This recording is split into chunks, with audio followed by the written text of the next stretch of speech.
মশলা থেকে আমি সরে আসিনি। আপনার যদি অসুবিধা থাকে, আপনার কোনো রকমের যদি অসুবিধা থাকে, আপনার দেশের ফকিরদের যদি কোনো অসুবিধা থাকে, তাহলে পরে আপনি টাকা দিয়ে দেবেন। আসসালামু আলাইকুম ওয়া রাহমাতুল্লাহি ওয়া বারাকাতুহু। আলহামদুলিল্লাহি রাব্বিল আলামিন ওয়াস সালাতু ওয়াস সালামু আলা আলিহি ওয়া সাহবিহি আজমাইন। আম্মা বা'দ। আউযু বিল্লাহি মিনাশ শাইতানির রাজীম। বিসমিল্লাহির রহমানির রহিম।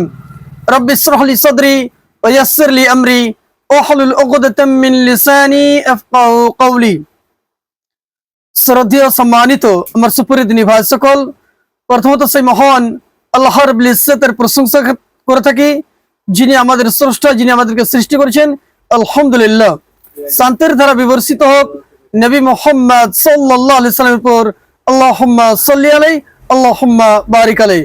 সুপরিদিনী ভাই, আজকে একটি গুরুত্বপূর্ণ বার্তা আপনাদের সাথে শেয়ার করতে চাই। বিশেষভাবে সময় সাপেক্ষে এখন যে বিষয়টি নিয়ে আলোচনা কিংবা আলোপ হওয়া উচিত, সেটা হচ্ছে যাকাতুল ফিত্র।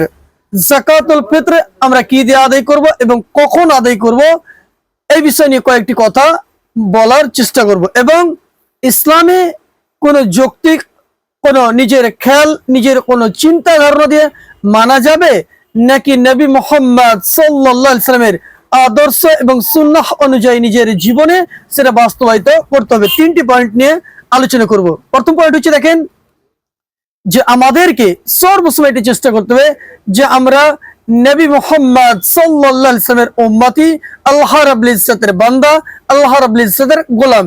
আল্লাহ রাব্বুল ইজ্জত কি চাইছেন আমাদের কাছে? আমাদের যেটা জীবনের মূলত উদ্দেশ্য হচ্ছে আল্লাহ রাব্বুল ইজ্জতের ইবাদত করা। আল্লাহ রাব্বুল ইজ্জত তিনি বলছেন, আমা খালাকতুল জিন্না ওয়াল ইনসা ইল্লা লিয়াবুদুন।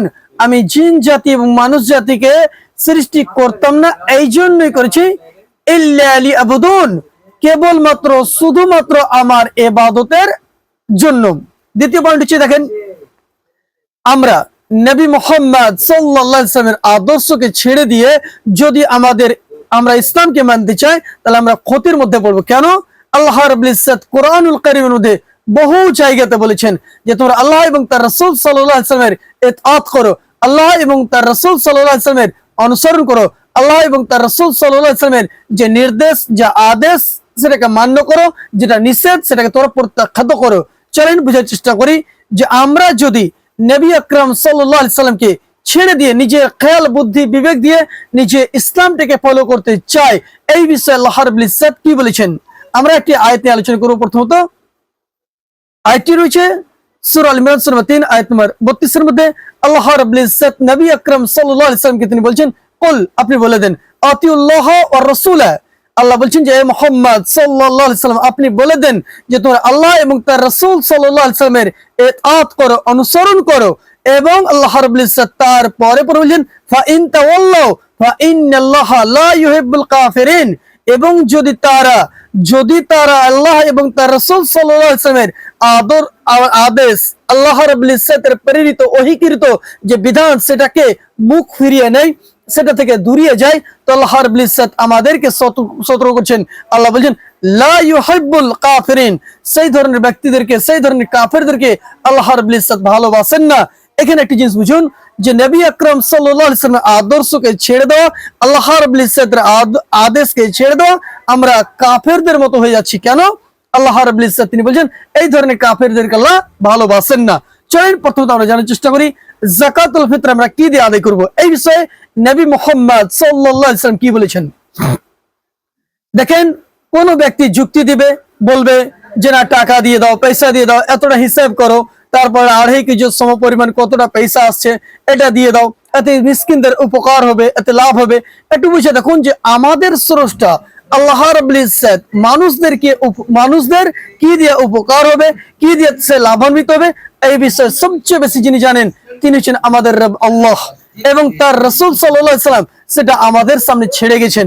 চলেন বুঝার চেষ্টা করি যাকাতুল ফিত্র আমরা আদায় কি দিয়ে করব, টাকা দিয়ে নাকি খাদ্যদ্রব্য দিয়ে, যুক্তি দিয়ে নাকি সুন্নাহ দিয়ে। চলেন একটি হাদিস নিয়ে আলোচনা করি। এই হাদিসটি সহিহ বুখারীর মধ্যে রয়েছে, হাদিস নাম্বার 1503, 1504, 1507, 1511, 1512। এবার সহিহ বুখারীর মধ্যে আপনার কয়েক জায়গাতে এই হাদিসটি রয়েছে। এবং সহিহ মুসলিমে রয়েছে, তারপরে আপনার আবু দাউদে রয়েছে, মানে হাদিস গ্রন্থের মধ্যে অনেক হাদিস গ্রন্থের উল্লেখিত রয়েছে। চলো আমি চেষ্টা করি। ইবনে উমর রাদিয়াল্লাহু তাআলা আনহুমা হতে বর্ণিত, তিনি বলেন আন ইবনে উমর রাদিয়াল্লাহু তাআলা আনহুমা قال فرض রাসূলুল্লাহ সাল্লাল্লাহু আলাইহি সাল্লাম, এখানে ইবনে উমর রাদিয়াল্লাহু তাআলা আনহুমা তিনি বলছেন যে রাসূল সাল্লাল্লাহু আলাইহি সাল্লাম তিনি ফরজ করেছেন। কি ফরজ করেছেন? যাকাতুল ফিত্রি সাআ মিন তামরিন আও সাআ মিন সাইরিন আলাল আবদি ওয়াল হুররি ওয়াস সাকারি ওয়া উনসা আস-সাগীরি ওয়াল কাবীরি মিনাল মুসলিমিন। আল্লাহ রাব্বুল ইজ্জতের প্রেরিত নবী মুহাম্মদ সাল্লাল্লাহু আলাইহি সাল্লাম তিনি যাকাতুল ফিত্র ফরজ করেছেন। কি ফরজ করেছেন? একসা কি ফরজ করেছেন? এখানে বোঝার চেষ্টা করুন। এখানে আপনার যাকাতুল ফিত্র হিসেবে ফরজ করেছেন খেজুর হোক কিংবা জব হোক কিংবা আপনার খাদ্যদ্রব্য হোক, পানির হোক, এইভাবে কয়েকটি খাদ্যদ্রব্যের ব্যাপারে নবী আকরাম সাল্লাল্লাহু আলাইহি সাল্লাম উল্লেখিত করেছেন। এবং আরেকটি কথা বোঝার চেষ্টা করুন যে খাদ্যদ্রব্য, বিশেষভাবে খাদ্যদ্রব্য, খাবার বস্তু যেগুলো যে সমাজে যেটা প্রধান খাদ্যদ্রব্য রয়েছে, সে খাদ্যদ্রব্য অনুযায়ী আমাদেরকে যাকাতুল ফিত্র আদায় করতে হবে। একসা দ্যাট মিন্স 2.5 কিলো থেকে জাস্ট কিছুটা বেশি এবং 3 কিলো থেকে কিছুটা কম। একসার মাপ যেটা বিশিষ্ট ওলামায়ে কেরামদের কাছে আরো জেনে নেবেন এবং তিনারা যেটা বলবেন সেই হিসেবে আপনারা একসা খাদ্যদ্রব্য দিয়ে আপনি যাকাতুল ফিত্র আদায় করবেন। কোন ব্যক্তির, কোন আলেমের এখানে যুক্তিকে নিবেন না যে এই মিসকিনকে দিলে এটা টাকা দিলে ভালো হয়, সে নিজের ছেলের জন্য কাপড় ক্রয় করবে, আপনি এক্সট্রা দেন, আপনি 100 টাকা দেন, 500 টাকা দেন। এখানে ওলামায়ে কেরাম তো আপনাকে মানা করেন না। আপনি জানছেন এই ব্যক্তি গরিব, আপনি যাকাতুল ফিত্র আদায় করে দেন এবং সেখানে যুক্তি না খাটিয়ে আপনি আরো 100 টাকা হাতে ধরিয়ে দেন, 200 টাকা ধরিয়ে দেন। এটা আপনার জন্য অবশ্যই সাদাকা হিসেবে আল্লাহ রাব্বুল ইজ্জতের দরবারে কবুল হবে। চলেন, তার পরবর্তী কথা হচ্ছে যে আমরা কখন আদায় করব? যাকাতুল ফিত্র আমরা আদায় কখন করব? ওই হাদিসের মধ্যে নবী আকরাম সাল্লাল্লাহু আলাইহি সাল্লাম তিনি বলছেন, কি বলছেন? ও আমারা বিহা, নবী আকরাম সাল্লাল্লাহু আলাইহি সাল্লাম ও আমারা বিহা আন তুআদ্দা ক্বাবলা খুরুজিন নাস ইলা সালাহ। নবী আকরাম সাল্লাল্লাহু আলাইহি সাল্লাম সে হাদিসের মধ্যে মানুষদেরকে আদেশ করেছেন যে তোমরা ঈদের সালাত কায়েম করার পূর্বে তোমরা যাকাতুল ফিত্র আদায় করবে, মানে নামাজের পূর্বে, সালাত কায়েম করার পূর্বে আপনাকে যাকাতুল ফিত্র আদায় করতে হবে। নচেত সেটা যদি কোনো ব্যক্তি যুক্তি দেখিয়ে আবার বলে যে না আমি নামাজ পড়ে এসে দেবো, তাহলে সেটা যাকাতুল ফিত্র আদায় হবে না, বরঞ্চ সেটা হবে সাধারণত সাদাকা, সাধারণ আপনার দান, সেটার যাকাতুল ফিত্র কিন্তু আদায় হলো না। সুপ্রিয় ভাই, আমরা যাকাতুল ফিত্র আদায় করব খাদ্যদ্রব্য দিয়ে। যতই বড় মুহাক্কিক হোক, যতই বড় মুহাদ্দিস হোক, যদি সে যুক্তি দিয়ে বুঝায় তাহলে সেটা যুক্তি গ্রহণযোগ্য হবে না। যদি সেটা সহিহ সুন্নাহ এবং কোরআন থেকে সাবিত থাকে, যদি সেটা নবী আকরাম সাল্লাল্লাহু আলাইহি ওয়াসাল্লামের কল কিংবা ফেল থেকে সেটা সাবিত থাকে, সেটা আমাদের জন্য গ্রহণযোগ্য হবে। সুপ্রিয় ভাই, আমি আপনাদের কাছে বিনীত নিবেদন করি এই ভিডিওটা বেশি বেশি করে শেয়ার করুন। তার পরবর্তী কথা বোঝার চেষ্টা করুন।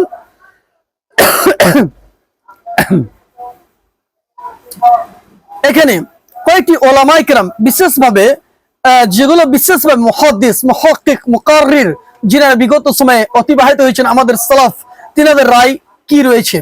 ফাতুল বারির মধ্যে 3 নম্বর খণ্ড, সেখানে উল্লেখিত করা হয়েছে যে আইয়াস ইবনে আব্দুল্লাহ বর্ণিত, তিনি বলেন আবু সাঈদ খুদরি রাদিয়াল্লাহু তাআলা বলেন তার নিকট রমজানের সাদাকা সম্পর্কে বর্ণনা করা হলে তিনি বলেন যে আমি রাসূল সাল্লাল্লাহু আলাইহি ওয়াসাল্লামের জামানায় যে পরিণাম সাদাকাতুল ফিত্র আদায় করতাম তা ব্যতীত আমি অন্য কিছু বের করব না। এখানে একটা বুঝার চেষ্টা করুন যে আইয়াস বিন আব্দুল্লাহ হতে বর্ণিত, তিনি বলেন যে আমি আবু সাঈদ খুদরি রাদিয়াল্লাহু তাআলা আনহুকে, আর আবু সাঈদ খুদরি রাদিয়াল্লাহু তাআলা আনহু বলেন যে তার নিকট রমাজানের সাদাকা সম্পর্কে যখন বর্ণনা করা হয় তিনি বলেন যে আমি রাসূল সাল্লাল্লাহু আলাইহি ওয়াসাল্লামের জামানাতে যেটা সাদাকাতুল ফিত্র আদায় করতে দেখেছি তা ব্যতীত আমি অন্য কিছু আদায় করব না। তার পরবর্তী পয়েন্ট বুঝার চেষ্টা করুন। ইমাম নববী রাহিমাহুল্লাহ তিনি বলেন, ইমাম নববী রাহিমাহুল্লাহ তিনি বলছেন ফাতুল বারির মধ্যে 3 নম্বর খণ্ড, পৃষ্ঠা নম্বর আপনার 438 নম্বর, যেটা হচ্ছে বিশেষভাবে সহিহ মুসলিমের যেটা সহিহ মুসলিমের সারার যেটা আপনার নববীর প্রথম খণ্ড পৃষ্ঠা নম্বর নববীর প্রথম খণ্ড পৃষ্ঠা নম্বর 317, 318, সেখানে কি বলা হয়েছে? ইমাম নববী রাহিমাহুল্লাহ বলেন যারা মুয়াবিয়া রাদিয়াল্লাহু তাআলা আনহুর কথার মতে গমের দু মুদ আদায় করাকে গ্রহণ করছে তাতে ত্রুটি রয়েছে, মানে যুক্তিকে খাটিয়ে যারা এই বিধানকে গ্রহণ করছে সেখানে ত্রুটি রয়েছে। তারপরে আরেকটি আমরা উল্লেখিত করি বিশেষভাবে তুহফাতুল আহওয়াসি, তুহফাতুল আহওয়াসি আপনার তৃতীয় নম্বর খণ্ড পৃষ্ঠা নাম্বার 280 এবং 81 মধ্যে।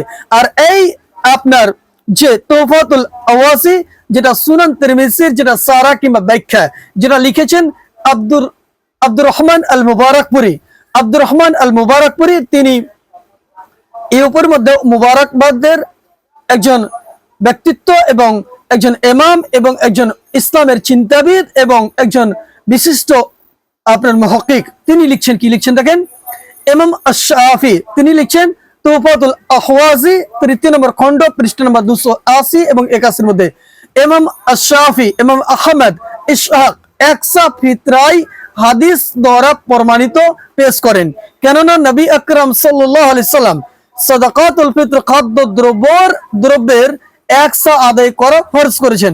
মানে সেখানে উল্লেখিত করছেন আব্দুর রহমান আল মুবারকপুরি তিনি তুহফাতুল আহওয়াসি যেটা সুনান তিরমিজির সারা যেটা সুনান তিরমিজির ব্যাখ্যা এবং 3 নম্বর খণ্ড 280 এবং 81 নম্বর পৃষ্ঠাতে তিনি লিখছেন ইমাম আশ-শাফি ইমাম আহমদ ইসহাক একসা ফিতরাই হাদিস দ্বারা প্রমাণিত করেন পেশ করেন, কেননা নবী আকরাম সাল্লাল্লাহু আলাইহি সাল্লাম খাদ্যদ্রব্য দিয়েই সাদাকাতুল ফিতরকে ফরজ করেছেন। আর গম হচ্ছে খাদ্যদ্রব্যেরই একটি, অতএব একসা ব্যতীত ফিতরা আদায় বৈধ হবে না। মানে একসা মাপ, একসা খাদ্যদ্রব্য, এবং উনি উল্লেখিত করছেন যে গম হচ্ছে একটি খাদ্যদ্রব্য যেটা অন্য খাদ্যদ্রব্যের সঙ্গে কম্পেয়ার কিংবা সেটা পার্থক্য করা যাবে না। মানে বোঝা যাচ্ছে যেটা যে সমাজে প্রধান খাদ্যদ্রব্য রয়েছে সে খাদ্যদ্রব্য অনুযায়ী সেটা আমল করবে। তারপরে কি বলছেন, তিনি বলছেন যে আর গম হচ্ছে খাদ্যদ্রব্যেরই একটি, অতএব একসা ব্যতীত আপনার ফিতরা আদায় বৈধ হবে না। আর আবু সাইদ খুদরি রাদিয়াল্লাহু তাআলা আনহু, আবুল আলিয়া, আবু হাসান বসরি, জাবির বিন ইয়াজিদ, ইমাম আস-সাফি, ইমাম মালিক, ইমাম আহমদ বিন হাম্বল ও ইসহাক রাহিমাহুল্লাহ প্রমুখ এই দলিল গ্রহণ করেছেন। মানে এতগুলো ইমাম, এতগুলো মুহাক্কিক, এতগুলো আপনার মুহাদ্দিস তিনারা এই দলিলটাই গ্রহণ করেছেন যে খাদ্য দ্রব্য ব্যতীত টাকা পয়সা দিয়ে আমরা যাকাতুল ফিতর আদায় করব না। তার মানে বোঝা গেল যে আমরা আমাদের সমাজে যে ব্যক্তিগুলো বিশেষভাবে যুক্তি দেখিয়ে বুদ্ধি লাগিয়ে সে আপনার যুক্তি ক্ষেত্রে আপনার যারা বলবে যে যাকাতুল ফিতর আমরা আদায় করব, খাদ্যদ্রব্য না আমরা টাকা দিয়ে দেবো, গরিব মানুষদের উপকার হবে, তার ছেলেদের কাপড় ক্রয় করবে, তার ছেলেদের জন্য ল্যাচ্চা বানাবে, আর কিছু ইত্যাদি। তো তাকে আমি বলবো যে ভাইজান আপনি যখন 2.5 কিলো আপনার একসা খাদ্য দ্রব্য দিতে পারছেন, আল্লাহ রাব্বুল ইজ্জতের আদেশকে মানছেন, আল্লাহ রাসূলের আদেশকে মানছেন, তা আপনি কি সে ব্যক্তিকে আপনি আর 200 টাকা দিতে পারবেন না? অবশ্যই দিতে পারবেন। আমরা আমাদের ইসলামকে ফলো করব, ইসলামের মতো করে, শরীয়তের মতো করে, নিজের খেয়াল বুদ্ধি বিবেক দিয়ে নয়। আল্লাহ রাব্বুল ইজ্জতের কাছে দোয়া করি আল্লাহ রাব্বুল ইজ্জত আপনি আমাদেরকে আমাদের সকলকে ইসলামকে বুঝার এবং তার প্রতি আমল করার তৌফিক দান করেন। আমিন ইয়া রাব্বাল আলামিন।